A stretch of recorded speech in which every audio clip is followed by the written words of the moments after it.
श्रीमती संगीता आजाद जी। धन्यवाद sir. Sir, आज जहां पूर्वांचल के सभी जिले, जिसमें मेरा जिला आजमगढ़ भी आता है, आज सूखे की मार झेल रहा है। माननीय पूर्व प्रधानमंत्री श्री अटल बिहारी वाजपेयी जी की महत्वाकांक्षी योजना थी सब भारतवर्ष की सभी नदियों को जोड़ने की। तो मैं माननीय मंत्री जी से पूछना चाहती हूं कि क्या इस योजना पे कोई काम चल रहा है, और यदि चल रहा है तो अब तक ये कितना पूरा हुआ है। और दूसरा ये अनुरोध करना चाहती हूँ कि भारत सरकार राज्य सरकार को निर्देशित करे कि आजमगढ़ की नदियों में अनुपात में बहुत कम, नहरों में बहुत कम पानी छोड़ा जा रहा है, तो कम से कम उसको पूरा किया जाए ताकि वहाँ के किसान सिंचाई कर सके और धान की रोपाई कर सकें। माननीय मंत्री जी। माननीय सभापति महोदय, हालांकि मूल प्रश्न 63 जो नंबर का है उससे माननीय सदस्य ने जो प्रश्न पूछा है इसका कहीं कोई संबंध नहीं है, लेकिन क्योंकि माननीय सदस्य ने पूछा है, मैं अत्यंत प्रसन्नता के साथ में कह सकता हूँ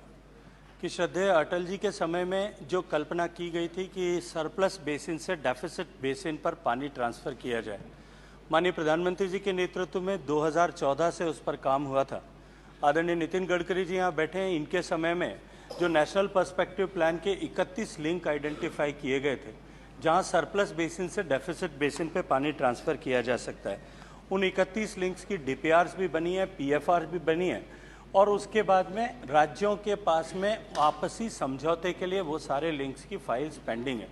मैं अत्यंत प्रसन्नता के साथ में कह सकता हूँ, और मैं इस पटल पर खड़े होकर के धन्यवाद करना चाहता हूँ उत्तर प्रदेश के माननीय मुख्यमंत्री श्री योगी आदित्यनाथ जी का और मध्य प्रदेश के मुख्यमंत्री श्री शिवराज सिंह जी का, कि उन दोनों ने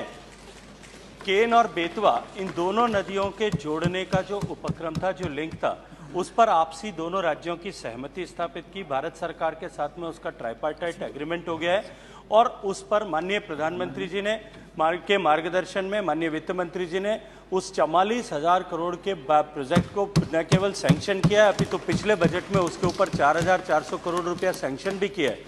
ये केवल एक प्रोजेक्ट मात्र नहीं है, किया नहीं है, ये देश में एक नई शुरुआत जो है उसकी तरफ इंगित करता है। और मैं मानता हूँ कि इससे प्रेरणा लेकर के जो बुंदेलखंड के जीवन में परिवर्तन आएगा उसको देख करके अन्य राज्य भी प्रेरणा लेंगे, और ये जो आपसी समझौता राज्यों का होगा उसके आधार पर हम बाकी बचे हुए बहुजन विचारधारा को घर घर तक पहुंचाने के लिए हमारे YouTube चैनल को सब्सक्राइब करें, लाइक करें, कमेंट करें, शेयर करें और बेल आइकन की घंटी दबाना ना भूलें।